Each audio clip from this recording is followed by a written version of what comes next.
constant through all the years, Ray, has been baseball. Little roller up along first, behind the bag. It gets through Buckner. Here comes Knight, and the Mets win. Now the 2-1. Line drive to base hit. Justice has scored the tying run. Green to the plate. And he is safe. Safe at the plate. The Braves go to the World Series. Have reserved seats somewhere along one of the baselines that sat when they were children and cheered their heroes. Gibson swings and a fly ball to deep right field. This is going to be a home run. Unbelievable! A 3-run home run for Bucky Dent. The Yankees now lead it by a score of 3-2. Ladies and gentlemen, Mazeroski has hit a 1-0 pitch over the left field fence at Ford Field to win the 1960 World Series. They'll arrive at your door as innocent as children, longing for the past. The Pope arrived at Yankee Stadium. As one enthusiastic announcer put it, he is standing on second base. Reggie Jackson. Long drive right field. It is goodbye. Big World Series for Reggie. The Blue Jays are World Series champions as Joe Carter hits a 3-run home run. Racket throws. There's a left back. It's going to be, I believe, the Giants from the pennant. The Giants from the pennant. The Giants from the pennant. The 0-1 pitch. A liner off Nagy's glove into center field. The Florida Marlins have won the World Series. The memories will be so thick that I can brush them with my faces. The 1-0 delivery to Fisk. He swings, long drive, left field. If it stays fair, it's gone. Home run. The Red Sox win. And the series is... Lolich fires. Ball is hit high in the air. This should be the series. Freehand waving everybody away in foul territory. Detroit wins. Here's the pitch to Willie. There's a liner straight to Richardson. The ball game is over and the World Series is over. Willie McCovey hit it like a bullet. A line drive right. Baseball to mark the time. The Oakland A's take. I'll tell you what, we're having an earth. Good evening, ladies and gentlemen, and welcome to Candlestick Park for Game 3 of the 1989 World Series. It's been erased like a blackboard, rebuilt and erased again. Frank Robinson, the right-hand batter. Long drive to left field. Way back. This is it back. Home run. Base hit loaded, 1 out. Pena in a chance. The Twins are going to win the World Series. The Twins have won it. Ozzie with 1 out. Smith corks one into right down the line. It may go. Go crazy, folks. Go crazy. It's a home run.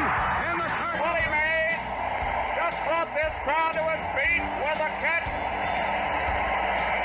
which must have been an optical illusion to a lot of people.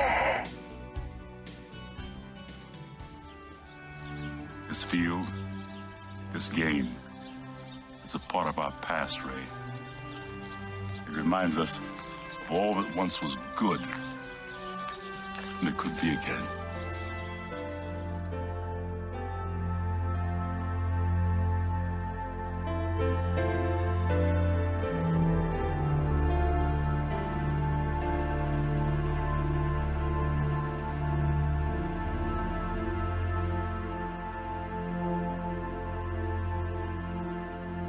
Broadcasted live.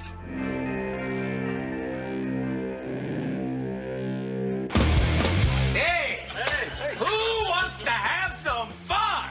There are balls coming from all over the place. Left field, center field, right field. See, this is the kind of thing, quite honestly, right now, that makes you want to see the Chicago Cubs team lose. Now, are you just saying you want to have fun, or do you really want to have fun? It'll be fun. Will the next person that sees anybody throw anything onto this field, point them out, or get them out of here? You don't live in Cleveland. You live in Cincinnati. You talking to me? You talking to me? That is the farthest thing in the universe from the truth. Hello, everyone, live. It's the Dan Scott Show. And right there is your host, Dan Scott.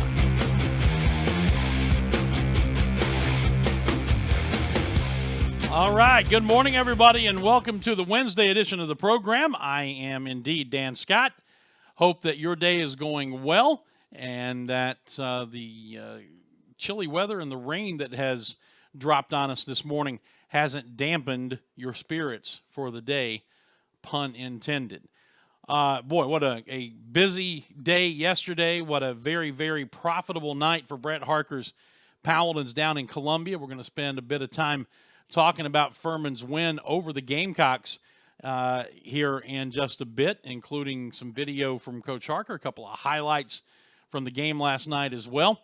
The first win in Columbia since 2008 for the Furman baseball team. Snapped a 4-game losing streak at the hands of the Gamecocks. And overall, it was, without question, I think the cleanest baseball game that the Paladins have played this year, especially when you look at the level of competition and you take in all facets of the game. Yeah, the pitching staff walked 7. By and large, that didn't have too much of an impact on things, although we all know that you can't do that on a regular basis. But they got big outs when they needed it. They played solid defense. They got big hits. They were able to move runners along, all the things that make for winning baseball, and Brett will address that coming up in just a little bit. But always enjoy getting the opportunity to broadcast games in venues like Founders Park or Doug Kingsmore Stadium up in North Carolina State at Dale Park a little bit earlier this past weekend. It's fun stuff, and really looking forward to going out to Wichita State because it was one of the first baseball facilities. You kind of say Gene Stevenson, when he was out there, he was ahead of his time when it came to realizing that college baseball could be successful, could be profitable, and deserve to have the kind of facilities that other programs and other schools have, not just baseball, but outside of baseball. They have had an incredible facility. Tom Van Hoy tells me about it all the time, so I'm waiting to get out there to see it firsthand at the end of the month of March. But got a lot to do between now and then, and look forward to sharing it with you when we get the opportunity. Coming up on the show today, not only the baseball talk, of course, but Dave Glenn, ACCSports.com, will join us, and we'll start breaking down game action, among other things. Last week, I don't think we talked about one bit of on-court developments because of all of the things that are going on in the court systems and rumors with the FBI and everything else. But how about just in the last 2 days, Virginia Tech knocking off Duke, and then last night, Miami beating the Tar Heels in Chapel Hill, and doing so on a last-second three-point heave about halfway between midcourt and the three-point line after Joel Berry had hit a dramatic three that tied the game at 88. Hurricanes hit the big shot to win it, and the Tar Heels winning streak goes by the board. So we'll talk to Dave about the way that the ACC is shaking out, and I found it very interesting to see a tweet from someone earlier, it was either this morning or late last night, I can't remember, but basically saying that the seedings in the ACC, there are going to be teams that will be lower seeds in the ACC tournament than they will be national seeds in the Big Dance, which is something to be said for the strength of the conference, I suppose. But anyway, we'll talk about that with Dave and much more as we go on through the course of the program here today. And then news and notes, always going to be reminding you about what's coming up in Asheville this weekend with both the women and the men beginning SoCon tournament play.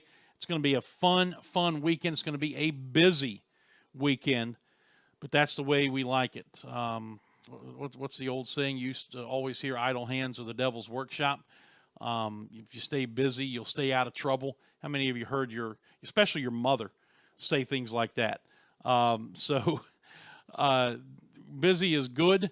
And I was calculating yesterday for something on my Weight Watchers discussion board. But between February the 10th and yesterday, it was 10 game broadcasts, 5 basketball, 5 football, not to mention the coaches' shows that were sprinkled in there on those Monday nights. But in a 17-day span, it was 10 broadcasts, and on the road for 5 of them to Birmingham, Alabama, that was basketball, to Raleigh, North Carolina, that was baseball, to Cullowhee and Johnson City, Tennessee for basketball, and to Columbia yesterday for baseball. And it could get even crazier this coming weekend. The length of travel won't be as far, but Friday we'll have baseball here at Latham Stadium, the first game against Central Connecticut State at 4 p.m. Saturday we'll have game 2 of that series at 1 o'clock, and then Tom Van Hoy and Bryant Lambert and I are heading to Asheville for the 8:30 quarterfinal round, Furman's first game in the conference tournament against Western Carolina. Come back on Sunday morning, do baseball at 11:30, and if all goes as planned, be heading back to Asheville for a semifinal matchup at 6:30 p.m. on Sunday, and then hopefully going back to Asheville on Monday night for a conference championship game that'll be televised live on ESPN2. So that kind of busy is good. Doesn't make for a whole lot of sleep, but that's what you sign up for. And I have a blast. Again, hashtag love my job. I absolutely do. And it's been a fun run here of late. All right, let's get ready for our first break, and we'll come back and we'll delve into this baseball game from yesterday. But as always, remind you that our show is brought to you by our presenting sponsor, the Atlanta Bread Company, Cherrydale Plaza, right down the road from campus here in Greenville. The food is fantastic. The people are even better, and we just can't thank them enough for what they do for us and helping get this show, A, off the ground, and B, helping sustain it for coming toward the end of our second year now, as hard as that is to believe. But Jeff and his folks do a great job there as the weather is beginning to turn away from the cold and into spring that's coming up. And there's still some cold days, so they got the hot soup and the beverages and everything else. But they also have the stuff that goes well in warmer weather, springtime, the bevy of cool drinks. And don't forget the baked goods. I have to stay away from them, but before I did, the chocolate mocha muffin was an absolute staple of my breakfast every morning. For the time being, I have to stay away from it, but you don't. That's the Atlanta Bread Company. They're located in Cherrydale Plaza, right down the road from campus here in Greenville. We'll take a break. We'll come back, and we will get things rolling, talk some baseball, a couple of highlights. You'll hear from Brett Harker as well as the Dan Scott Show continues after this. Don't go away. The Atlanta Bread Company wants to make your dining experience as convenient as possible, especially if you're ordering takeout. Go online to atlantabreadcompany.com, place your order there, and pay for it too. Then, when you get to the restaurant at Cherrydale Point, you breeze right by the cash registers and go straight to the pickup counter where your food will be waiting. And speaking of food, try the new Shrimp Po' Boy, a delicious and surprisingly healthy addition to the already great menu. That's the Atlanta Bread Company, Cherrydale Point in Greenville. When the Furman baseball team goes on the road, it travels safely, comfortably, and with the latest technology with Jeans Tours and Charters. Jeans has been a Furman favorite for decades and has serviced Furman baseball for over 20 years. Take it from head coach Brett Harker. Book your next road trip with Jeans. Jeans Tours and Charters, online at jeansbussvc.com or call 864-242-1673. Jeans Tours and Charters, servicing the upstate since 1980. If you've been sidelined by an injury, the St. Francis Sports Medicine Team is here 24/7 to get you back on the field. Our highly trained network of physicians, athletic trainers, and physical therapists treat all types of sports-related injuries, even those that don't occur from playing a sport. Call the St. Francis Hurt Line at 675-HU-RT for priority appointments or at-home advice. Again, that's 675-HU-RT. The madness begins here. Make sure you're at the U.S. Cellular Center in Asheville, North Carolina, March 1st through 5th for the 2018 SoCon Basketball Championships presented by General Shale. Watch your favorite SoCon teams compete for a championship and a berth in the NCAA tournament, and take part in exciting events like the Downtown Dribble and the Ingles Jam Fest. Book your travel and tickets by logging on to SoConHoops.com or by contacting the U.S. Cellular Center box office. The madness begins in Asheville. Get your tickets today.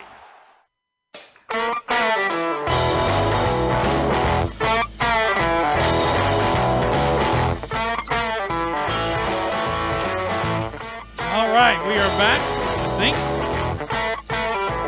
Yeah, there we are. We are back. Good to have you with us as we continue on this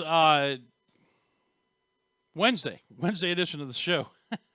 It's been one of those mornings already, doing a lot. Got a lot of running around done this morning, but things that had to be accomplished to allow me to maintain my employment. That's, bottom line is that you want to stay in the good graces of the people who sign your paycheck. As we get back to play, speaking of good graces, how about the folks at Hall's Chop House? It's more like good gracious. Have you seen the portion size when you go to Hall's Chop House?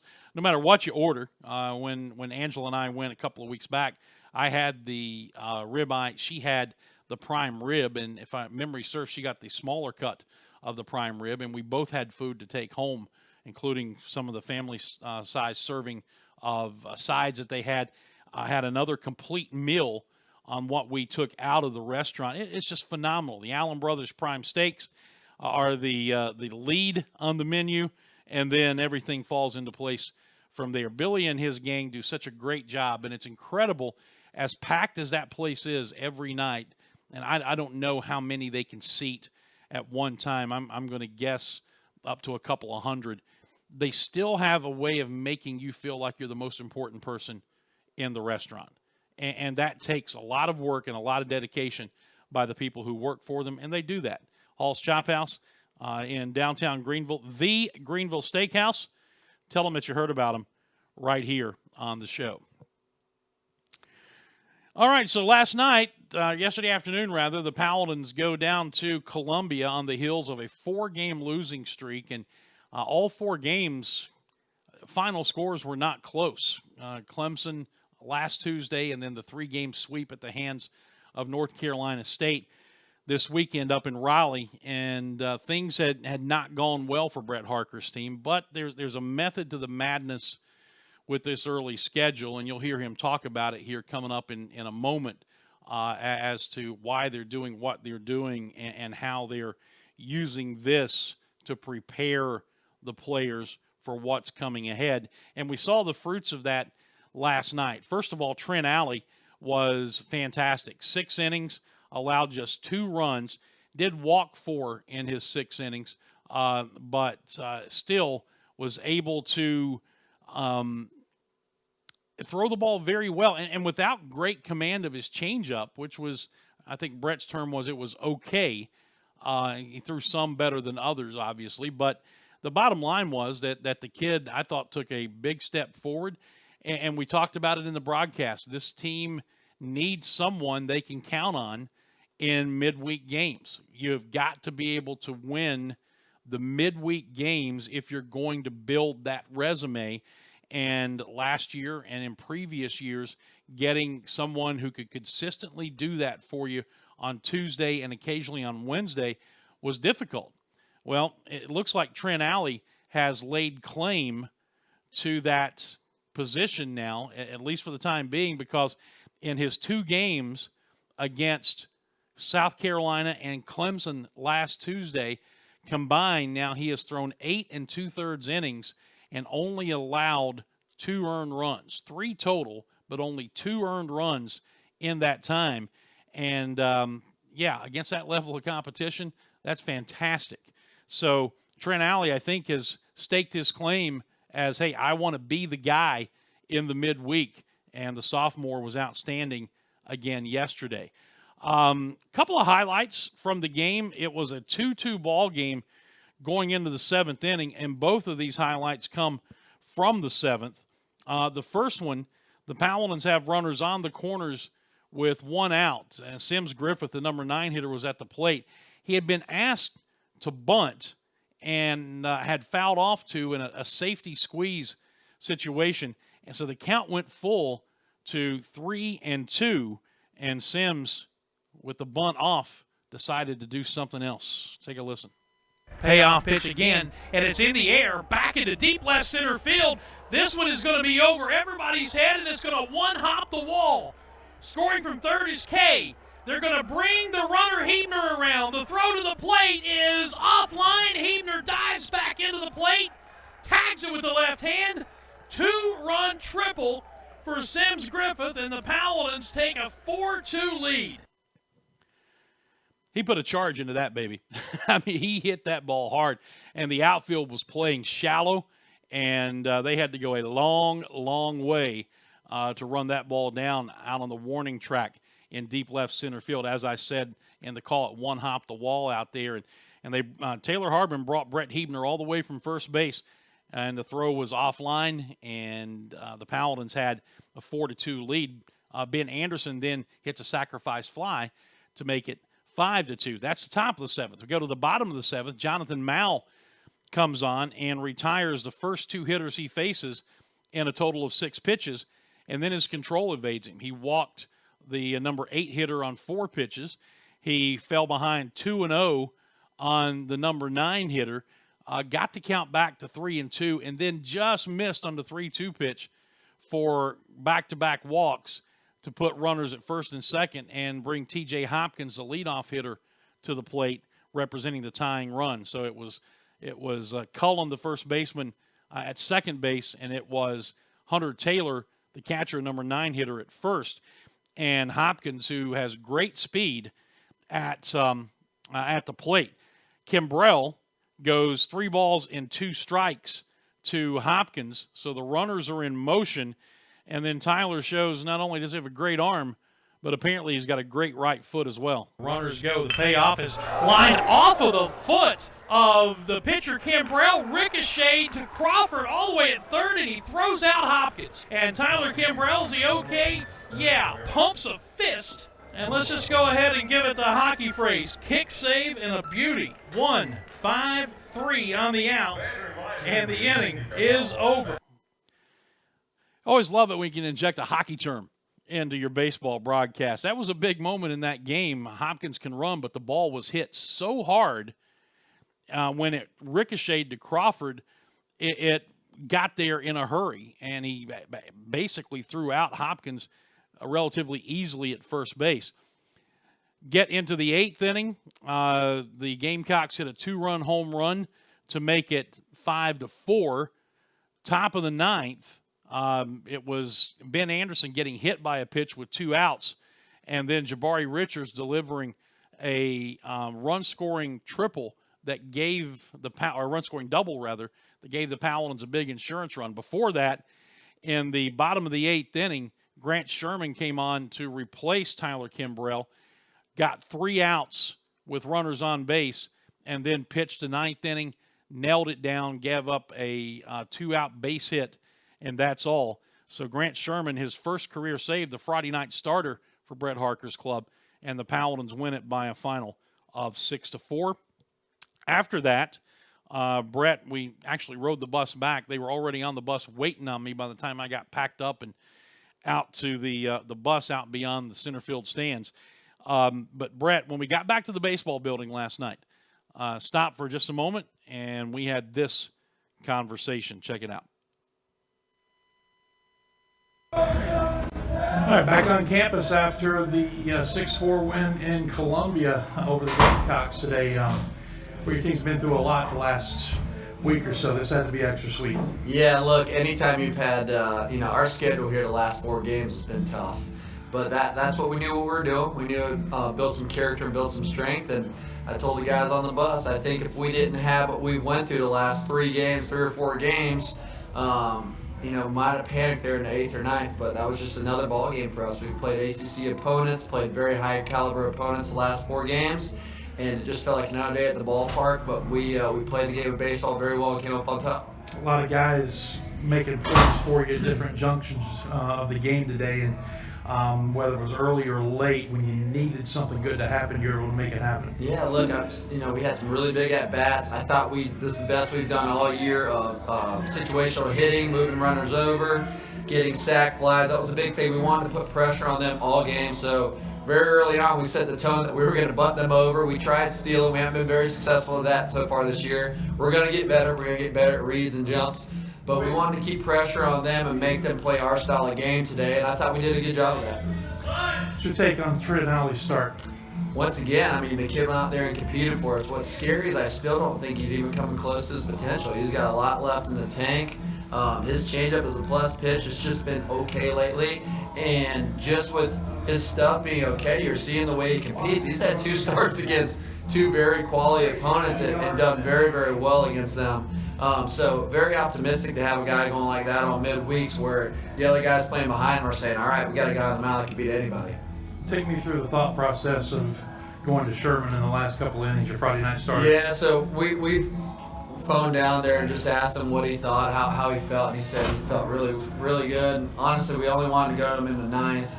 And then I looked at Coach Davis and said, let's get to the 9th. Let's make sure we have a lead in the 9th. So we threw the 8th, and he just looked so effective. And I looked at him in the dugout, and I said, look, man, if it takes pushing your start back, we'll push your start back, but let's go win a ball game. And that's probably the best he's looked all year. His fastball was really coming out good and gave us 6 huge outs and, a very big win for our program.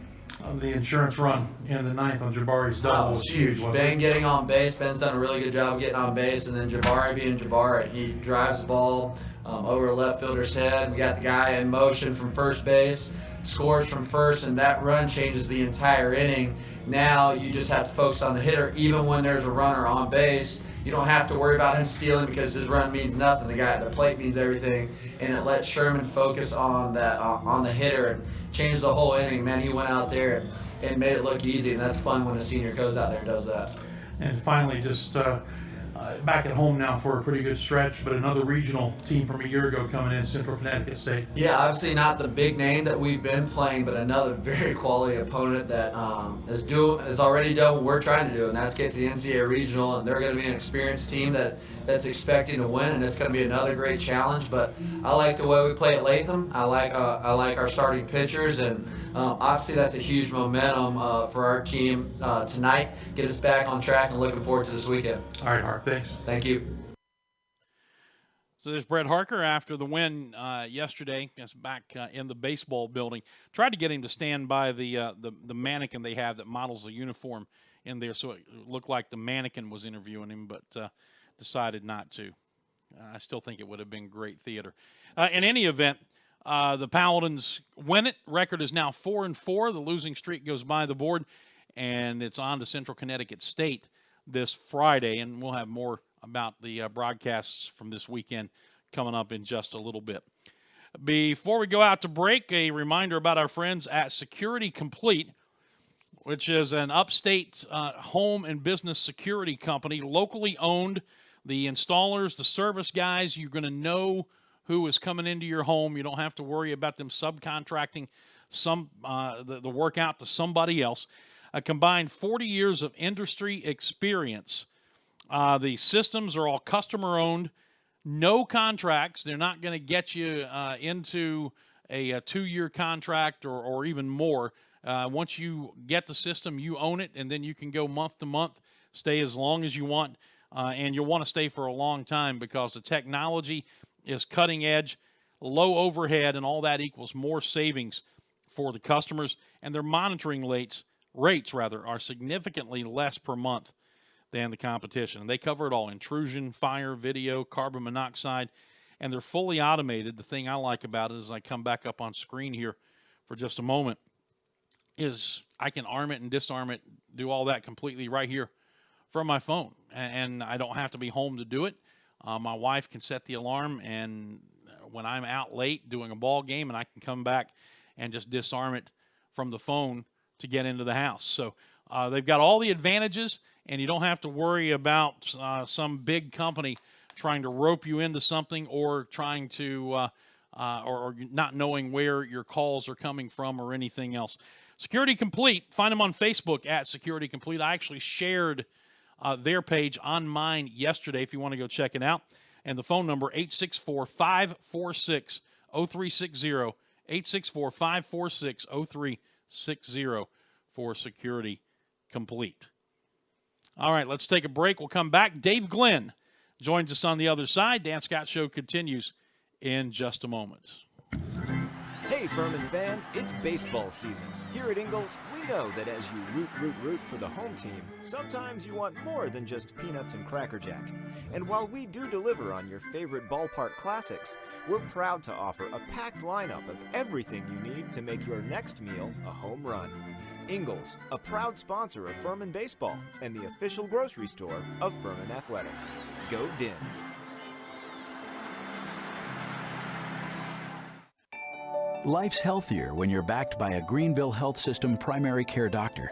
Because then, the doctor that has your back is backed by the more than 1,000 physicians and specialists at the region's leading health system, all working together to bring you the right care in the right place at the right time. Great health starts with a GHS primary care doctor, and there are more than 200 of them conveniently located throughout the upstate, ready to see you. Find yours today at ghs.org/mydoctor. The Atlanta Bread Company wants to make your dining experience as convenient as possible, especially if you're ordering takeout.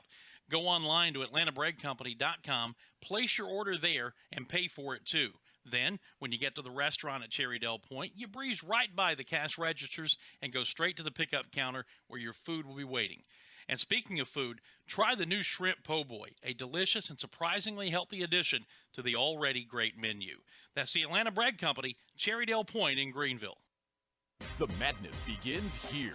Make sure you're at the U.S. Cellular Center in Asheville, North Carolina, March 1st through 5th for the 2018 SoCon Basketball Championships presented by General Shale. Watch your favorite SoCon teams compete for a championship and a berth in the NCAA tournament, and take part in exciting events like the Downtown Dribble and the Ingles Jam Fest. Book your travel and tickets by logging on to SoConHoops.com or by contacting the U.S. Cellular Center box office. The madness begins in Asheville.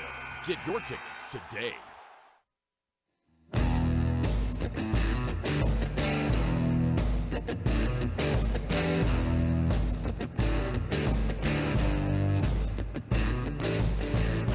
All right, we are back and continuing to roll here on a Wednesday edition of the program. I'm Dan Scott. Good to have you along with us. Before we get to the celebrity guest line, a quick word about OpSource Staffing, which has 5 branch locations. They're in Greenville, Spartanburg, Gaffney, Charleston, and also in Arden, North Carolina. OpSource Staffing is an independent, faith-based, privately held staffing, recruiting, and workforce management company that began in 2007 with a mission to serve and connect great people to great companies. With OpSource, it's all about the relationship and not the transaction. They believe that by building relationships, they'll become an integral part, right? Yeah. Just read what's on the paper of your overall staffing experience. They, as mentioned, have the 5 branch locations. I've completely lost my train of thought here. Call today. Let's just do this. Call them today to find out how OpSource Staffing can streamline your contract workforce for the better. OpSource Staffing's toll-free number, 866-870-8133, or online at opsourcestaffing.com. All right, as we head to the celebrity guest line, a guy who never minces or stumbles over his words joins us here. He is Dave Glenn, ACCSports.com, and host of the David Glenn Show, syndicated daily throughout the state of North Carolina, based in Raleigh. How are you, my friend? I'm doing great, Dan. Your comments there reminded me of the major difference between being a writer, which I've been for more than 30 years now, and a broadcaster where I have less experience, although I dived into this crazy industry more than a decade ago. As a writer, you always have the backspace button, Dan. You can kind of look out the window, find the right word, correct a misspelling or a punctuation mistake before it gets to the consumer, right? As a broadcaster, it does not work that way. Whatever comes out, and there is no backspace button. So I have an even greater appreciation today for our industry than I did back when I was just a consumer of TV and radio and other things. Yeah, and the other part of that is now, because I've spent more than a decade as a sports editor and sports writer, so I know exactly what you're talking about. But now I go to set up for a broadcast and doing my pregame work and always hunt out either the other broadcast or the SID to go over pronunciations of difficult names. And the guy always wants to spell them. I don't need to know how to spell them. I need to know how to say them. So that's the stark difference in what I do now versus what I used to do. It's fun, and phonetic spelling is becoming a lost art. Yes, because most of this year, Duke freshman point guard Trevon Duval has had his name mispronounced, and he's a Prep All-American, right? He's a good player for the Devils. So, and I laughed because for forever, Mike Krzyzewski would say, the Polish derivation is Krzyzewski. There's no F sound in Krzyzewski. Insert your favorite punchline there. No F in Krzyzewski, you get that. But it's in the Duke media guide as an F sound, Krzyzewski. And yet I've asked Coach K on my show, what is the correct pronunciation? And it's not the one in the media guide. He says, he doesn't care anymore. It's Americanized or whatever you want to call it. Mm-hmm. But his family name is Krzyzewski with a V sound, not DF sound. And he's just kind of given up that fight, which we also see a lot of in the radio world. Yeah, well, I mean, how long has he been at Duke now? Early 80s. Yeah, so 38, close to 38 years, at least 35 years. When you've heard the F sound for that long, then and we'll just let that go. Yes. I can't remember if I've told you the story. Of folks around here know, obviously, but we have a shortstop on our team who caused some heads to scratch 2 years ago as a walk-on freshman.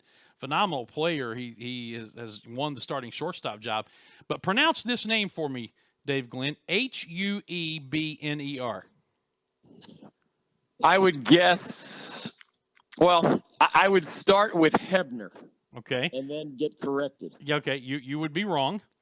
For 3/4 of his freshman season, and I'm talking about from the fall all the way through near the end of the regular season, it was pronounced Huebner, Huebner, Huebner, Brett Huebner.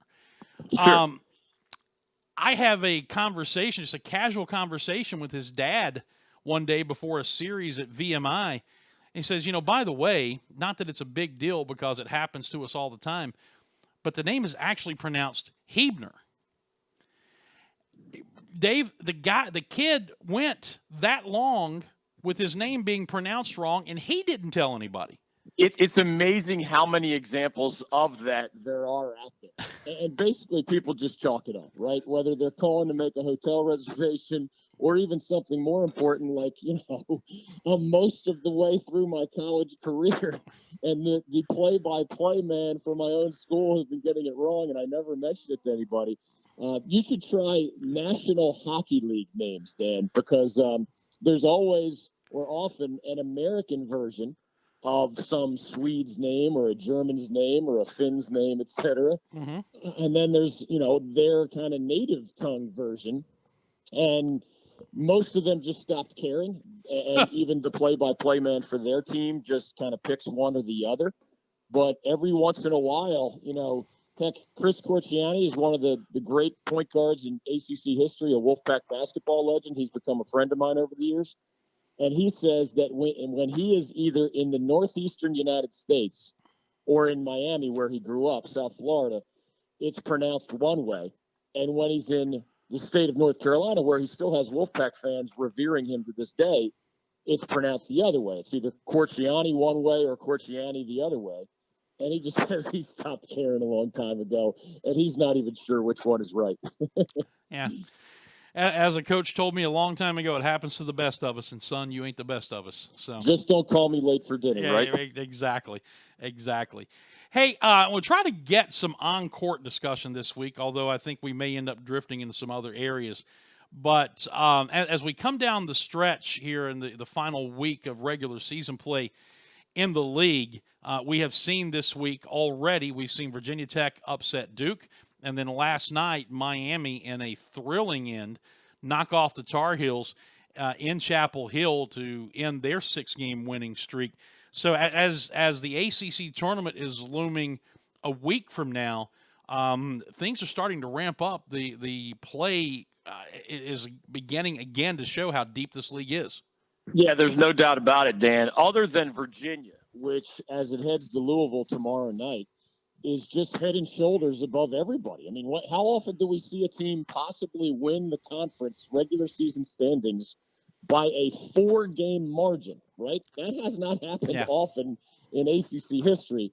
Now we have the 18-game schedule nowadays, so it's a little different. But Virginia's 15-1. Everybody else has 5 losses or more in conference play. And Virginia's 26-2 overall. Everybody else has 6 or more losses overall. So the Cavaliers, in a sense, not talent-wise as much as resume-wise, they are head and shoulders above everybody else in this conference. But what happens after that, you just saw, as you mentioned, Duke is kind of number 2 and Carolina's number 3, but the Hokies just beat the Blue Devils. The Hurricanes just beat the Tar Heels. There is a lump of teams behind Virginia, Duke, North Carolina. Clemson's included in that. NC State, Virginia Tech, Miami, Louisville. Maybe that's the extent of it. But that group, if they just string a couple of victories together, or some of them have only 1 game left in the regular season, you're talking about a possible 3 seed at the ACC tournament. And that's 8 different teams believing that they can get there. So it's going to be more than 8 that get into the NCAA tournament. Last year, you and I were discussing what was the record for, at that point, a 64-year-old conference, the ACC. They got 9 bids to last year's tournament. That was the ACC's all-time record, and only a Big East year where the old Big East got 11 was better than that, I think. But the ACC can either match last year's 9, its own record, or even exceed it this year, because Syracuse is not out. Notre Dame gets Bonzie Colson back after missing him for 2 months tonight on his senior night in South Bend, Indiana. Although he's not going to play a lot of minutes, he's one of the best players in the league when he's healthy. So who knows? I mean, could it be 10? Could it even be 11? Only Boston College, Georgia Tech, Wake Forest, and lowly Pittsburgh are out of the mix entirely, and that means 11 teams are still hoping. And realistically, I don't see why they can't get 9 or 10. And again, that if it's 10, that would be the ACC's all-time record, and that's one of the best reflections of quality depth that you can possibly have in college hoops. Well, and another reflection of that depth, I saw written somewhere today, this morning, that there are going to be teams in the ACC tournament who will be lower seeds there than they will be in the NCAA tournament. How about that? That's a great way of putting it, because we've got a whole. I told everybody that I'm doing shows with today or tomorrow, please don't ask me any tiebreaker questions, right? Like I just want to get through tonight's games and tomorrow's games, and then maybe on Friday going into the weekend we can discuss tiebreakers. There's just too many variables right now. But you're right. You could be a really good basketball team seeded 7th or 8th in the ACC tournament. And you know what everybody's aiming for. They don't care much about 2nd, 3rd, or 4th seed. That's not a big deal. But to get in the top 4 at the ACC tournament, rather than having to be the incredibly rare example of winning 4 or 5 games in 4 or 5 days, which has happened, but it's rare across all of college basketball and conference tournaments, you end up getting the double bye up in Brooklyn this year. You end up essentially being pushed forward to the quarterfinals, and that's old school ACC, right? If you only have to win 3 games in 3 days, that's what they've been doing for 5 or 6 decades at this point, rather than trying that uphill battle that Duke managed just last year up in Brooklyn, but doesn't happen very often. So as things are coming down the stretch here, Dave, let's talk tiebreakers. No, let's. What has Kevin Keats done, in your estimation, that has taken a roster at North Carolina State that nobody believed could be this competitive and has them playing the kind of basketball they've played pretty much all season long? How has he been able to pull this off? Combination of things. One, They're a better conditioned basketball team. He coached under Rick Pitino at Louisville as an assistant. He was very successful for 3 years at UNC Wilmington, which went to the NCAA tournament a couple times in his 3 years there. And in both cases, they had very well-conditioned basketball teams. And that was not always the case for Mark Godfrey teams at NC State or Sidney Lowe teams from NC State. If you remember the big 300-pounder, B.J. Anya, he kind of symbolized that under the Godfrey tenure. And at NC State right now, when I asked Coach Keats, why did you guys go from being such a poor perimeter shooting team to such a solid perimeter shooting team, it did not surprise me when he said, we're less selfish. We're not taking off-balance rushed shots. We're making the better pass. So we're getting higher caliber three-point shots. And, of course, your percentage is going to go up. That's an answer you and I have heard for decades from every coach. What he added was he believes that his guys are in better shape now than they were in November and December when they were still getting used to his requirements in terms of conditioning. And he believes that especially in late game situations, or even if you've just been out on the court for an extended period, even in the first half, better conditioning leads to better a lot of things, including your three-point percentage. So it's conditioning, it's unselfishness. Coach Keats made no bones, Dan. He said earlier this year when he was essentially trying to microwave a basketball team, and he's got this Baylor grad transfer named Al Freeman, and he has this North Carolina A&T grad transfer named Sam Hunt. And they were used to being either the main man or one of the main men at their previous school. And this is their final year of eligibility. And there was a little bit of, I'm going to get mine, right? I scored double digits at my old school. I'm getting my shots. And, well, that's going to build some resentment among the returning players. I'm going to get my shots because I've been wearing the uniform at NC State for 2 years or 3 years or 4 years. What's this new guy think he's doing? And Kevin Keats finally had to explain to those guys, the shots you're taking are not intelligent basketball shots. They're selfish shots. It's why we're so inconsistent offensively.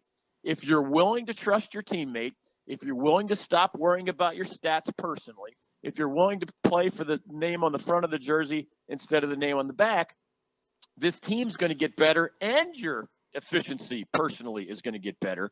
They embraced that message at some point. They trusted their coach's message, and they began to trust each other more. They're still not a great defensive team at NC State, and they probably won't be, but they have become probably one of the half a dozen best offenses. After North Carolina and Duke, NC State is in the mix as the next best offense in the ACC. And you're right, nobody would have predicted that back in the preseason. He did add those transfers to a decent talent core returning from last year. But he's overachieved by everybody's definition. And I say that as a guy who picked him 8th in the league, which was a lot higher than just about everybody else. Yeah, Dave Glenn of ACCSports.com and the David Glenn Show joining us as he does every Wednesday from August to April. Hey, Dave, Buzz Williams at Virginia Tech is probably more well-known for his viral videos than he is his basketball coaching acumen. The national anthem video from a couple of years ago, the one from this week where he took the microphone, the PA microphone, and told the students there to quit cussing in their win over Duke. And all that's fun and entertaining and good stuff, and I think says a lot about his character. But it's, on the other hand, it's kind of a shame because the guy's a heck of a basketball coach. Yeah, there's no doubt about it. I actually believe that the Buzz Williams hire at Virginia Tech, and I'm sure I said this on your show at the time, is one of the greatest modern examples of an ACC team in the two highest profile sports of football or men's basketball, simply going out there and not only hiring a proven head coach, which you can do, right? NC State getting Kevin Keats at UNC Wilmington, you're kind of plucking a proven head coach, but that's not from another major conference. When you go get a Buzz Williams who had taken a Marquette program and made them a perennial NCAA tournament team, when you're hiring a proven head coach, not over 2 or 3 years, not from a mid-major conference, you're hiring him from what is still a basketball power conference, when he wasn't just proven over a few years, he was proven over a long time. That is paying dividends for Virginia Tech. They're an offensively diverse team with A guy like at point guard, Justin Robinson might be an all-ACC player. They have strong wing guys. They play with that chip on the shoulder mentality that Coach Williams has preached throughout his head coaching career. They are deserving of an NCAA tournament bid. They are one of those 8 or 9 that are virtually guaranteed that. And now that they have, heck, the only win over UVA in conference play, plus that win over Duke and other really good ones, they might end up with a pretty good NCAA tournament seed. And it's one more example of that quality depth that you were talking about earlier. All right, Dave, we got a lot of on-the-court stuff done. I want to kind of venture back into where we spent a good deal of last week as we get set to wrap it up here. But more information has come out from the leaks, supposedly what's in the FBI documents, and now players and schools have been named, and some of that impacts the Atlantic Coast Conference. What were your take on the latest news that we've seen this week? Well, the first thing I remind everybody of is the allegation of somebody or their family taking $10,000 or more is not slightly different than the allegation of a free meal with an agent or the agent's representative. It is night and day, stark contrast different. So Wendell Carter Jr.'s name pops up, the Duke freshman, on that ledger that was printed by Yahoo Sports. That's not a big deal. There are NCAA rules where if all you did wrong was accept something worth $200 or less, you tell the NCAA, you donate money to charity, and you're immediately eligible again. And in the Carter case, the family says they didn't take anything. But even if they did take a $50 meal or whatever, it's just simply not going to lead to an NCAA penalty. At NC State, the allegation is that their former player, Dennis Smith Jr., or his family took almost $75,000 prior to him enrolling at NC State. Now, that's not an NCAA case right now because the FBI has that information and the NCAA does not, and we don't know how much of it they will get later. And the other good news for the Wolfpack is Dennis Smith Jr. is not a current player where you have to make an immediate decision about whether to play him tomorrow night. He's a former player. So it's a headache and it's a back burner problem potentially. But former players, what can that lead to? It can lead to vacating a season where he participated. Maybe. We don't even know that if that'll happen. But obviously, almost $75,000 is going to be viewed dramatically differently by the NCAA. Some Wolfpack fans say they don't care if they have to vacate a season. It was a bad year anyway last year. But others, will say that it is a stain on the program. And we'll see if it comes to that at NC State or Kentucky or Seton Hall or Maryland or Washington. Those were the 5 schools where it wasn't about a meal here or a dinner there. It was about tens of thousands of dollars. And the NCAA, if it gets that evidence, is going to view those 5 cases very, very differently. You had a chance to chat recently with Ed O'Bannon, right? Yeah. On your show, and he said if players controlled their likenesses, that a lot of this would go away. You agree with that? I do think a lot of it would go away. I just remind people that in college athletics right now, in my opinion, it is only a small percentage of athletes who are truly getting the short end of the stick. And you and I have discussed this before. On most campuses, there are 28 sports that lose money and 2 sports that make money. Mm-hmm. So anybody throwing out the exploitation word about any athlete in the 28 sports that lose money, I don't get it. I just don't see it. I don't get it. What you get in form of room, board, tuition, cost of attendance with your athletic scholarship, in my opinion, you're actually getting as good a deal as the university, if not a better deal than the university. It is really about the elite players in football and men's basketball. And there's no doubt that they're bringing more value to their university by a lot than they are getting in return in the form of those things associated with an athletic scholarship. There's just no doubt about that imbalance. Does the NCAA want to open the door, not to pay for play? He's not talking about that as much. He's talking about starting a lawsuit where he just saw his likeness in a video game and realized he wasn't getting a penny for that. As a former UCLA star who helped the Bruins to a national championship, he wants current and former athletes to have that right to their name and likeness rather than just signing it away so that the schools make all the money. And I think he's right about that. Is there a way to allow the star players to both retain amateur status for college purposes, but also benefit from their name and likeness The NCAA, I think, will have much less of a problem allowing those former athletes to benefit from their likenesses, in some way where they get the money after they leave, or even get the money in a controlled setting while they're on campus. But the whole idea that the incoming freshman is going to be allowed to negotiate, to have his name on the billboard and face on the billboard of the local tractor company or the local car dealership, I don't think the NCAA is close to going down that road. But Ed O'Bannon, go to the website and listen to the interview.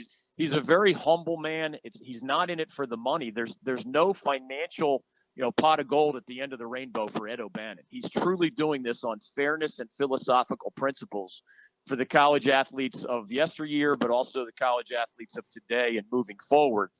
I think the NCAA has already changed in a lot of ways, and I think the O'Bannon lawsuit case is part of the pressure that forced, the unlimited meals, the cost of attendance adjustment, the more baby step type things. Yeah. I don't think we're close to blowing up the whole model in the NCAA just yet. Yeah, and the argument is, you're talking about likeness and things along those lines. You go back to, let's say, Clemson for the 3 previous years before this last football season. How many Deshaun Watson jerseys did they sell? Right. And how many of those dollars did Deshaun Watson get? That's the argument. Yep. If you try to boil it down to its simplest form. So I don't know. It's going to be intriguing to watch all of this happen. You just get the idea that we're on the precipice of some major changes in college basketball especially, but in the NCAA overall.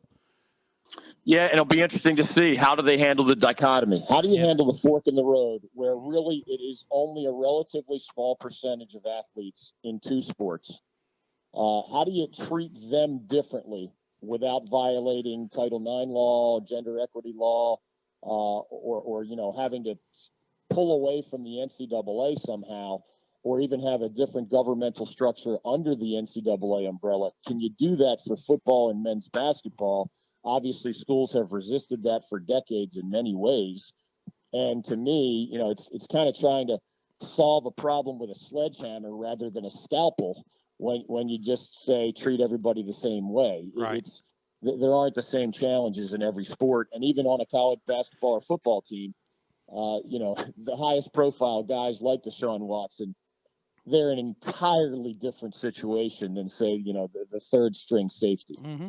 No question about it. And that's why Yogi Berra probably should have been the commissioner of every sport, because he said, when you come to the fork in the road, take it.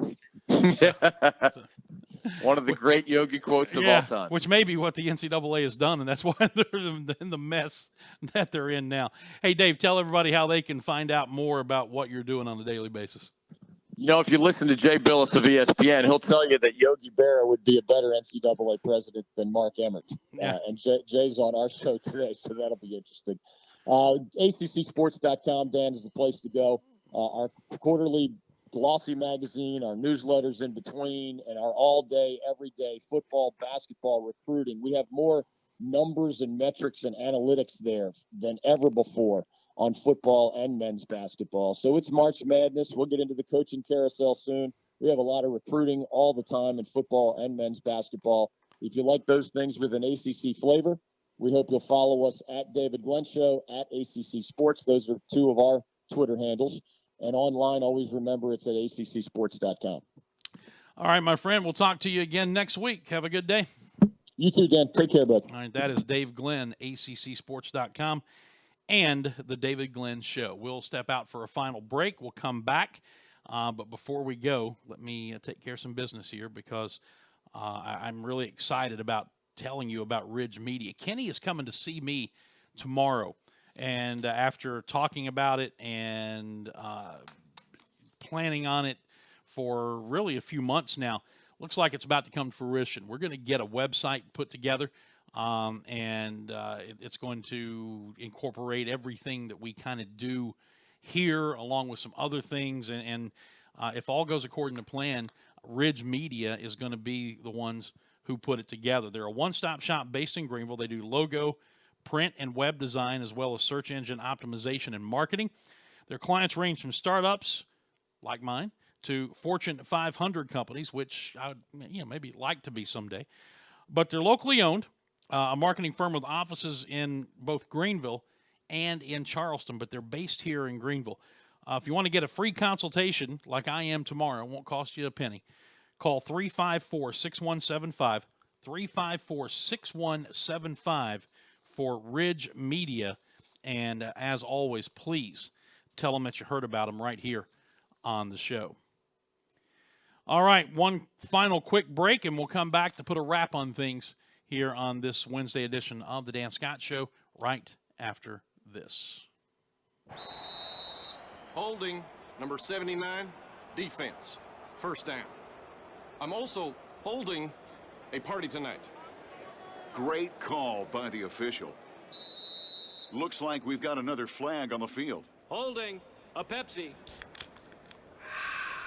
Necessary refreshment. Hey, Ted, bring some of that Pepsi to my party. Pepsi and the NFL. Welcome to the Fun Doesn't End Zone. The madness begins here. Make sure you're at the U.S. Cellular Center in Asheville, North Carolina, March 1st through 5th for the 2018 SoCon Basketball Championships presented by General Shale. Watch your favorite SoCon teams compete for a championship and a berth in the NCAA tournament, and take part in exciting events like the Downtown Dribble and the Ingles Jam Fest. Book your travel and tickets by logging on to SoConHoops.com or by contacting the U.S. Cellular Center box office. The madness begins in Asheville. Get your tickets today.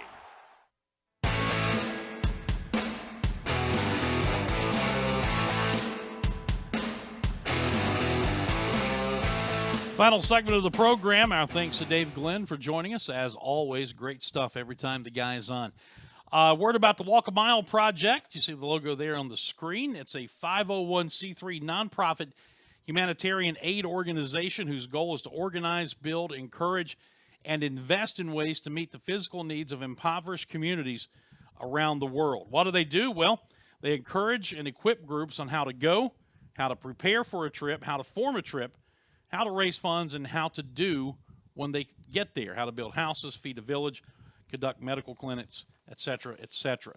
TheWAMProject.org. You see it there at the bottom of your screen, TheWAMProject.org. That's the Walk a Mile Project, and give them a look today and see how you can join in partnership with what they are doing. All right, just a reminder that the ACC or the SoCon tournaments begin on Thursday, and the Paladins of Jackie Carson will be in action in the second game Thursday. The first game is number 1 seed Mercer and number 8 Western Carolina at 11 a.m. Then at 1:15, it's Furman and Sanford, the 4-5 seed. That'll be followed by ETSU and Wofford, the 2-7 matchup at 3:30, and at 5:45, number 3 Chattanooga, number 6 UNCG. The semifinals are on Friday beginning at 11 a.m. with the winners of game 1 and 2 meeting up. That way, if Furman beats Sanford, they would advance to the semifinals where they would likely face number 1 seed Mercer at 11 a.m., second semifinals at 1:15 p.m. That leads into then the beginning of the men's tournament Friday evening, 5 o'clock, session 1, game 1, the 8-9 matchup, Citadel and VMI, and then number 7 Sanford and number 10 Chattanooga. Then on Saturday, the women are off, and it's 4 men's games. Basketball from noon all the way through the late hours of the evening. It'll be number 1 UNCG, taking on the winner of the Citadel VMI game at noon. The 4-5 matchup, Mercer and Wofford, they close the regular season on Sunday in a thriller, and they get to do it all over again at 2:30. Then at 6 p.m., it is number 2 ETSU taking on the winner of the 7-10 game, Sanford or Chattanooga. That's at 6 o'clock, and then at 8:30, Furman and Western Carolina. On Saturday, or that was Saturday, on Sunday, I should say, the women's championship game is at noon, and all these will be on ESPN3, by the way. The men's semifinals begin at 4 p.m. with the first session, and then the second game at 6:30 p.m. If Furman beats Western Carolina, they would play in that 6:30 p.m. game on Sunday. All of the games are on ESPN3, and then the men's championship game, 9 o'clock Monday night. That's on ESPN2 up in Asheville. So that's just a reminder of the schedule. If you're a Furman fan, check out FurmanPaladins.com. There are all kinds of things going on, especially if you're a Paladin Club member, but ways for you to engage with other Paladin fans. The info should be at the school website. Having said that, that's going to put a wrap on things for us. Thank you so much for your attention. We will be back with you tomorrow. Brett Harker will be here at 10:45 to talk with us, previewing the Central Connecticut State Series. And then he and I will be recording the first episode of the As Yet Unnamed podcast that we're going to do. And speaking of which, here in just a moment, we're going to be recording episode 15 of the All Den podcast, which will drop later this afternoon. And immediately after that, sometime after 11:30, maybe about 11:45, here on the Campus FM 95.9 and on TuneIn Radio, the app, or on site or online, you can go to WPLS-LP. That's our station on TuneIn. And remember, there are two of them. We're the one that has the Furman logo on it. It is the replay of last night's game against South Carolina, the 6-4 Furman win. That will be coming up as soon as we're finished with the All Den podcast, episode 15. Until then, I'm Dan Scott. You folks have a great day. We will see you tomorrow. God bless you, and so long, everybody.